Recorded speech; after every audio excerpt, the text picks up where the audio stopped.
구독, 좋아요, 알림 설정까지 부탁드려요. 안녕하세요, 찐테크TV입니다. 요즘 도로 위에 테슬라 전기차가 운행되고 있는 것을 자주 보실 수 있을 텐데요. 또한 정부의 그린 뉴딜 정책으로 전기차, 수소차에 대한 관심이 그 어느 때보다 높아진 상황입니다. 친환경 자동차와 함께 자율주행 기술 역시 시장에 큰 관심을 받고 있는데요. 그럼 자율주행에 대해 알아보도록 하겠습니다. 자동차의 경우 교통수단 내부에 탑재된 인공지능 컴퓨터가 스스로 판단하여 주행하는 방식을 활용하는데, 이에 따라 기차나 항공기, 대형 선박에 비해 자동차의 자율주행 발전은 가장 느릴 수밖에 없습니다. 그러나 이런 자동차의 자율주행도 10월 초 구글 웨이모의 로보택시 서비스 재개를 시작으로 테슬라의 10월 중순 이후 완전 자율주행이라 불리는 FSD인 Full Self Driving의 베타 서비스를 시작한다고 밝힘으로써 진정한 의미의 자율주행 단계에 돌입하기 시작했습니다. 우리가 흔히 자율주행차의 이미지를 접할 때 지붕을 포함하여 자동차 외부에 덕지덕지 무언가 붙어있는 것을 볼 수 있습니다. 카메라와 레이더, 라이다가 바로 그것인데, 그 중에서도 눈에 가장 잘 띄는 것은 지붕에 붙어있는 모자처럼 생긴 라이다입니다. 라이다는 허공에 레이저를 쏜 다음 어떤 물체에 부딪혀 돌아오는 레이저를 측정하여 탐지된 물체의 방향, 거리, 속도 등을 파악하는 시스템입니다. 자율주행 차에서 라이다를 활용하는 이유는 레이더나 카메라로는 인식할 수 없는 장애물을 인식할 수 있기 때문입니다. 이렇게 보면 라이다는 빠질 수 없는 부품으로 보이지만, 테슬라의 일론 머스크는 라이다에 대해 여타 업체와 다른 입장을 취하고 있습니다. 라이다에 대한 일론 머스크의 입장을 간단히 정리하면 라이다는 필요 없다입니다. 첫째, 카메라와 레이더 등으로 대체 가능하고, 둘째, 카메라가 화질이 높아졌기 때문에 주변 상황을 인지하는 데 크게 문제가 없으며, 셋째, 빅데이터와 뉴럴 네트워크를 통한 이미지 분석이 라이다보다 더 우수하며, 넷째, 라이다의 가격이 터무니없이 비싸다는 건데요. 이렇게 보면 일론 머스크의 말이 정답처럼 보일 수 있지만, 아직까지 라이다 기반의 자율주행과 비전 기반의 자율주행 중 어느 쪽이 더 우수하다던가 더 정답에 가깝다던가 판단하기엔 다소 이른 상황입니다. 현재 대부분의 자율주행차 업체들은 2, 3단계에 머물고 있습니다.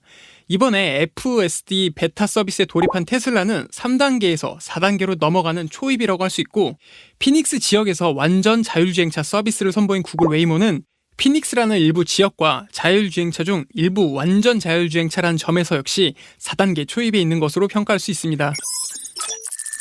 가장 먼저 주목해야 할 기업은 바로 테슬라입니다. 앞서 설명드린 대로 자율주행 레벨 4단계 초입에 위치하고 있으며, 웨이모와 함께 자율주행 업계 선두에 위치하고 있습니다. 테슬라는 최근 10년 사이 글로벌의 완성차 업체 중 드라마틱한 성장을 보인 업체입니다. 2010년 매출액 1억 달러에 불과했던 테슬라는 2019년 250억 달러 수준까지 상승했습니다. 영업이익의 경우 2019년까지 영업 적자를 기록했지만, 2017년을 제외한다면 2015년 이후로 꾸준히 영업 적자 폭을 줄이고 있고, 리피니티브 자료에 따르면 2020년 예상 영업이익은 26억 달러 정도 흑자 전환, 2021년 영업이익은 48억 달러에 달할 것으로 예상하고 있습니다. 두 번째로 주목할 기업은 바로 구글의 웨이모입니다. 미국의 피닉스라는 제한적인 지역이지만 운전자가 필요하지 않은 완전 자율주행 서비스를 선보이고 있기도 한데요. 운전자가 존재하지 않는 자율주행 서비스를 시작했다는 점에서 다른 기업에 비해 앞서 있다고 볼 수 있습니다. 웨이모는 구글에 소속되어 있기 때문에 현 시점에서 웨이모에 투자를 하고 싶다면 결국 구글에 투자를 해야 합니다. 구글에는 매출을 일으킨 여러 사업부가 존재하기 때문에 구글의 성장성을 웨이모가 전적으로 책임지진 않지만 일정 부분 영향을 끼친다고 볼 수 있습니다. 리피니티브 자료에 따르면 구글의 2020년 영업이익은 372억 달러, 2021년 영업이익은 459억 달러로 예상하는데, 2019년 영업이익이 300억 달러를 넘었다는 점을 감안한다면 영업이익의 지속적인 성장이 기대됩니다. 세 번째는 벨로다인 라이다입니다. 일반적인 자율주행차의 핵심 부품인 라이다 센서를 개발하고 생산, 판매하는 회사죠. 현재 글로벌 라이다 시장에서 벨로다인의 시장 점유율은 1위입니다. 그동안 라이다 센서는 비싼 가격이 가장 큰 진입 장벽으로 작용했는데, 벨로다인은 올해 초 CES 2020에서 100불 수준의 파격적인 가격에 벨라비트를 공개했습니다. 벨로다인 라이다의 경우 스펙 합병으로 나스닥에 상장 예정입니다. 이전까지 기업이 비공개였기 때문에 정확한 실적과 향후 이익, 컨센서스 등이 공개되지 않은 상태입니다. 하지만 올해 7월에 있었던 투자자 설명회에서 2017년 이후 영업이익 추이와 2024년까지 향후 영업이익 전망치를 제시했는데요. 벨로다인 라이다의 청사진에 따르면 향후 라이다 시장의 성장과 함께 리피니티브 자료를 보면 2022년에는 영업이익이 흑자로 돌아설 것이고 2024년에는 2022년 예상 영업이익의 20배에 달하는 영업이익을 기록할 것으로 제시하고 있습니다.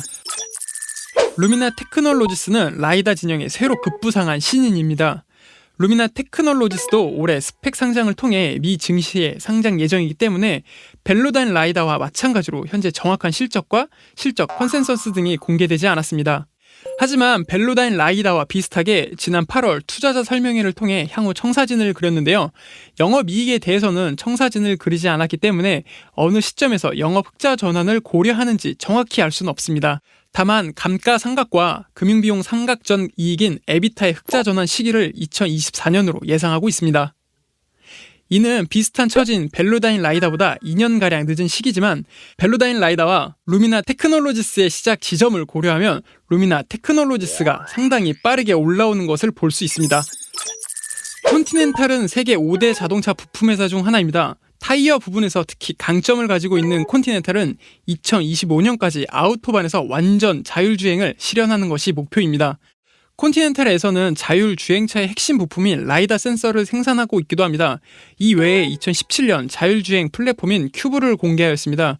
그리고 CES 2019에는 로봇 배송과 결합한 형태를 공개하였습니다. 콘티넨탈의 매출액은 꾸준히 증가하고 있으나 영업이익은 2019년 적자 전환하면서 쇼크를 겪었습니다. 올해에도 영업이익이 2018년 대비 4분의 1 수준을 기록할 것으로 예상되는 가운데 이는 완성차 수요 감소에 따른 부품 매출 감소와 올해의 경우 코로나19로 인해 콘티넨탈의 주 매출처가 타격을 받으면서 콘티넨탈의 실적 역시 부진할 것으로 전망하는 이유입니다.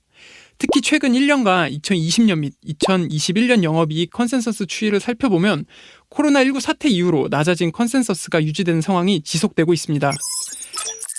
원머띵! 바로 애플의 프로젝트 타이탄입니다. 지금까지 소개해드린 기업들은 자율주행 기술을 상당 부분 실체화 또는 상용화에 성공한 데 비해 애플의 프로젝트 타이탄은 아직까지 베일에 쌓여 있습니다. 다만 이런저런 소식을 통해 나온 것들을 간단히 정리하면 현재 애플은 자율주행 솔루션을 개발하는 데 주력하는 것으로 보입니다. 다만 흔히 애플카라 부르는 전기차를 출시할 가능성도 존재하는데요. 애플 애널리스트로 유명한 밍치권은 2023년에서 2025년 사이 애플이 전기차를 출시할 것으로 전망하였습니다. 물론 다른 매체는 이러한 전망에 회의적이거나 그동안 상당히 정확도 높은 예측을 해온 밍치거이기 때문에 기대해 볼 만할 것 같습니다. 애플의 매출액과 영업이익은 2018년 이후 스마트폰 시장의 부진과 함께 다소 주춤하고 있지만 최근 영업이익 컨센서스 추이를 보면 긍정적인 뷰가 보이고 있습니다. 특히 코로나19로 인한 영업이익 전망치 하향 이후 올 하반기 이후로 아이폰 신모델, 아이패드 수요 증가 등에 대한 기대감이 반영되면서 영업이익 전망치가 재차 상향되고 있다는 점에 주목할 필요가 있습니다.